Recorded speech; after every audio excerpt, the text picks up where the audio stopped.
ये रेखा गुप्ता जी हैं। रेखा गुप्ता जी, खूब चर्चा है इस वक्त कि दिल्ली को तीसरी महिला मुख्यमंत्री मिल सकती है। सुषमा स्वराज पहली मुख्यमंत्री थी महिला, फिर 15 साल शीला दीक्षित जी रही।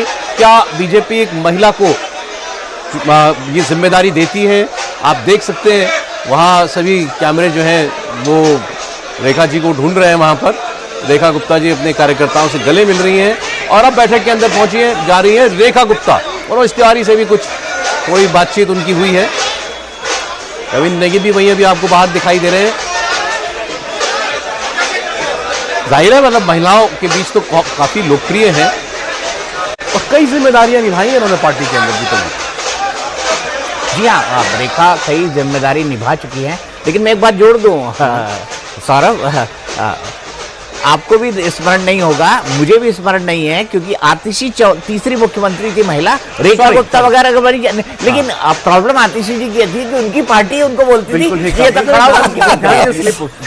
तीन महिला मुख्यमंत्री हो चुकी है, इसीलिए ना इसीलिए मैं कह रहा हूँ कि उनकी पार्टी उनको मुख्यमंत्री नहीं मानती थी, मुख्यमंत्री की कुर्सी खाली रखी जाती। अब वैश्य समुदाय से आती है, बचपन में आरएसएस से जुड़ गई थी, आरएसएस प्रचारक प्रेमजी गोयल जी के नेतृत्व में काम किया है, साउथ दिल्ली एमसीडी की मेयर रही है, एबीवीपी की सक्रिय कार्यकर्ता रही है, 96 में डूसू की प्रेसिडेंट रही है, 2007 से 12 के बीच नॉर्थ पीतमपुरा के वार्ड 54 से काउंसलर चुनी गई है, गरीब छात्राओं के लिए काम करती हैं, शालीमार बाग से जीती हैं, लगभग 29,500 वोटों से जीती हैं, पहली बार विधायक मिली हैं। हालांकि 2 इससे पहले के चुनाव ये हार चुकी हैं, 2015 में और 2020 में। बीजेपी महिला मोर्चा की राष्ट्रीय उपाध्यक्ष है, दिल्ली बीजेपी महिला मोर्चा की जनरल सेक्रेटरी रह चुकी हैं, राष्ट्रीय कार्यकारिणी की सदस्य रह चुकी हैं। बहुत बड़ा रिज्यूमे है सर इनका, रेखा गुप्ता जी। अब जो कॉलेज के समय से एक्टिव पॉलिटिक्स में हो और वही काम कर रहा हो, थोड़े दिन वकालत भी किए इन्होंने, एलएलबी भी किया हुआ है, थोड़े दिन वकालत भी किया है इन्होंने। और वो चुनाव जब 2020 वाला आपने बताया कि 2020 के चुनाव हारने के बाद तो भारतीय जनता पार्टी में एक निराशा थी, तो क्या क्या किया जाए अब। उसमें कई लोगों ने कुछ प्रोफेशन शुरू किया था एकदम एक्टिव रही है। इनके वाणी संयम, इनका जो सबसे यह है कि आक्रामक बात भी बहुत पेशेंस के साथ शांति से बोलना, ठीक है। हाँ, कभी चेहरे में उत्तेजना नहीं दिखती। देवेंद्र, सबसे चर्चित चेहरा सबसे आखिरी में पहुंचा है, रेखा गुप्ता जी। प्रवेश वर्मा, रेखा गुप्ता, इन दोनों को सबसे चर्चित चेहरे के तौर पर सौरभ देखें, और दोनों आखिर में ही पहुंचे हैं। और दोनों के यहाँ आने के समय जो प्रदेश बीजेपी का जो दफ्तर है अंदर, कार्यकर्ताओं के अंदर जो, क्योंकि इतनी सारी मीडिया रिपोर्ट्स वो देख रहे हैं, तो उसके हिसाब से उनके अपने दिमाग में भी एक बैठा हुआ है कि हाँ ये लोग ही हो सकते हैं मुख्यमंत्री, तो उनका रिस्पांस बिल्कुल वैसा ही है। और ये दोनों नाम में से कोई भी नाम सौरभ आए, चाहे रेखा गुप्ता की बात कर लें या प्रवेश वर्मा की, रेखा गुप्ता के बारे में बार बार हम लोग रिपोर्ट करते रहे कि महिला में एक ही नाम आया। और उसमें भी सौरभ एक और दिलचस्पी मैं आपको बताऊं कि जो पहले चर्चा हुई उसमें महिला नाम के साथ ही चर्चा शुरू हुई कि अगर महिला मुख्यमंत्री बनाना है तो रेखा गुप्ता, अगर महिला मुख्यमंत्री के साथ नहीं जाना है तो पुरुष, तो फिर नाम आया।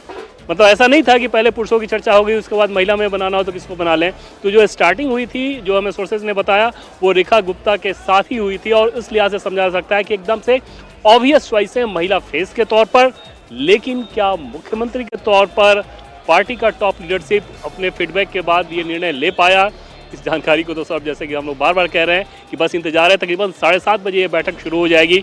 अभी फिलहाल जो दोनों केंद्रीय पर्यवेक्षक हैं वो अंदर बैठे हुए हैं और उनकी काफ़ी बातचीत हुई है अलग अलग नेताओं के साथ। उसके बाद प्रक्रिया सौरभ ये रहेगी कि एक बार जब सब सामान्य बातचीत वगैरह हो जाएगी, उसके बाद फिर बीजेपी के जो राष्ट्रीय संगठन महामंत्री हैं, उन राष्ट्रीय संगठन महामंत्री को केंद्रीय पर्यवेक्षक जो आए हुए हैं दोनों, रविशंकर प्रसाद और ओम प्रकाश धनखड़, इस मामले में रविशंकर प्रसाद वो फ़ोन करके बताएंगे और वहाँ से नाम बता दिया जाएगा कि ये व्यक्ति पार्टी के टॉप लीडरशिप यानी कि संसदीय बोर्ड का फैसला है कि इनको विधायक दल का नेता चुना जाए तो अच्छा रहेगा। फिर विधायक दल की बैठक में उस नाम को रखा जाएगा। स्वाभाविक तौर पर सभी विधायक उसे सर्वसम्मति से उसका अनुमोदन भी करेंगे।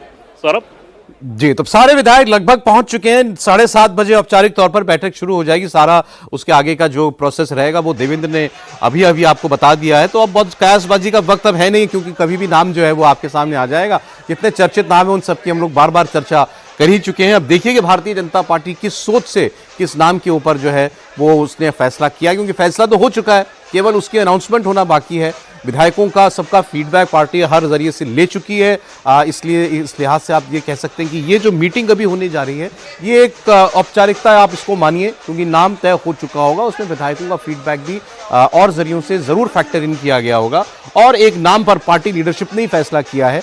मोदी जी का फाइनल से होगा वो, और वो कौन नाम होगा वो आपको भी पता चल जाएगा। महिला नाम है तो रेखा गुप्ता के नाम पर खूब चर्चा हुई है, बताया गया है हमको। पुरुषों में अगर बात करेंगे तो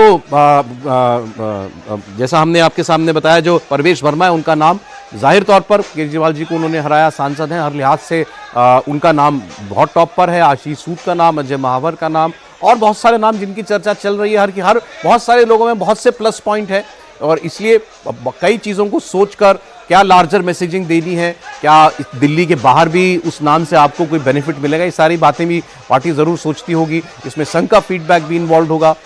इन सब चीज़ों को मिला करके किसी एक नाम पर फैसला हुआ है और वो नाम थोड़ी देर में जो है वो आपके सामने आने जा रहा होगा। और आपने जितने लोगों से कैमरा, जिनके सामने भी माइक गया है, हर व्यक्ति जो यहाँ पहुंचा है, सब ने कहा कि जो पार्टी आलाकमान तय कर दे तो ठीक है, लेकिन दूसरा कि किसी को मालूम भी नहीं है